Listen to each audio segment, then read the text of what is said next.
I'm talking to Tina Nunno from Gartner, VP of Research in the CIO Leadership Division, and she talked about something which is close to my heart, Machiavelli. Machiavelli in business and Machiavelli in leadership. What is the dilemma for the current CIO? For many CIOs, the current dilemma is, when do they embrace having power? Where should they actually own IT decision making? Where should they own IT? And then how should they partner with the rest of the organization?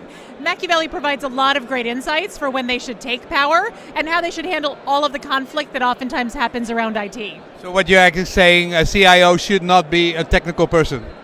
I think it's wonderful for a CIO to be a technical person, but they also have to be a political strategist. They have to know how to deal with conflict in the organization, and they need to know one of my number one rules of conflict is you never bring data to a knife fight.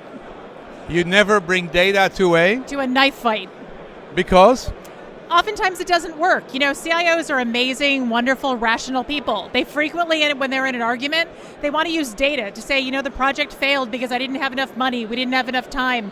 And then they find they get blamed anyways. So when they're in that kind of a conflict in the organization, oftentimes they have to consider other tactics, not just data. Okay. The current CIO, how many times is he a wolf for Machiavelli or a rabbit?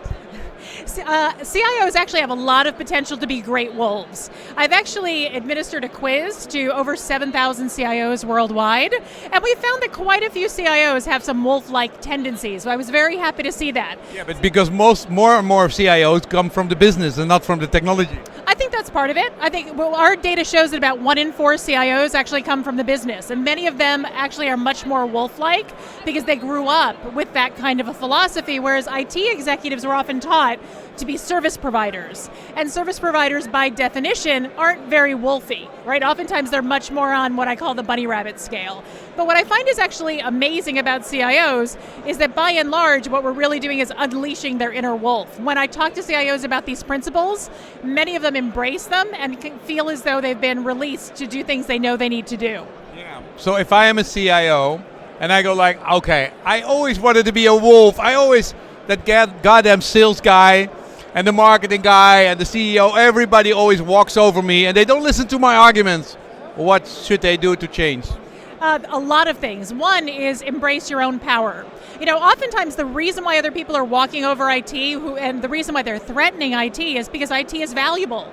The CIO has something that they want. They want the CIO's technology, their expertise, their knowledge about the business, because they know it can create competitive advantage. So the first thing CIOs have to do is recognize their own power base and embrace it. Recognize that oftentimes they really do have the power to either say no when it's appropriate or to set terms about what the best way to work with IT actually is.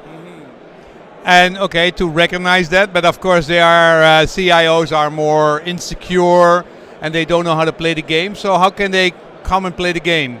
You know, I don't know that they're necessarily more insecure. I think that they've been trained over the years that they need to be a service provider rather than actually get involved in the conflict in a very different way. So once you retrain them on the rules, the beautiful thing about CIOs is they're very, very quick studies.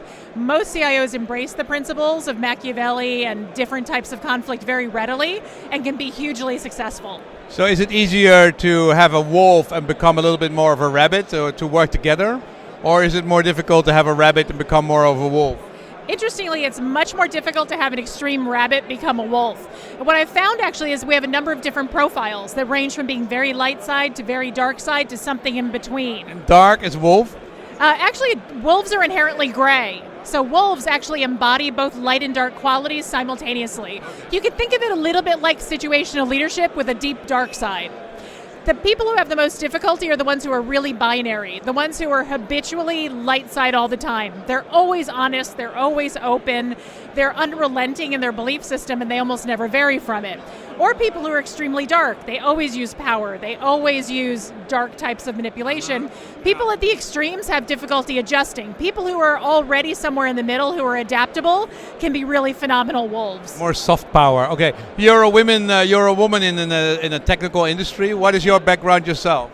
I have an incredibly bizarre background for being in technology. Totally bizarre, yeah? Totally bizarre. I was a history major as an undergraduate, and I actually then worked on Capitol Hill in the US for a while. So I ended up marrying my... Well, Capitol Hill is a great way to study Machiavelli and everything which goes on there. It is. Capitol Hill is very much Machiavelli in real life. So I've actually had the pleasure of marrying my historical and political background with being able to work with technology executives, and it's been a wonderful experience. Okay, Dutch CIOs, become more of a wolf. How to do that? Listen to her stories on YouTube.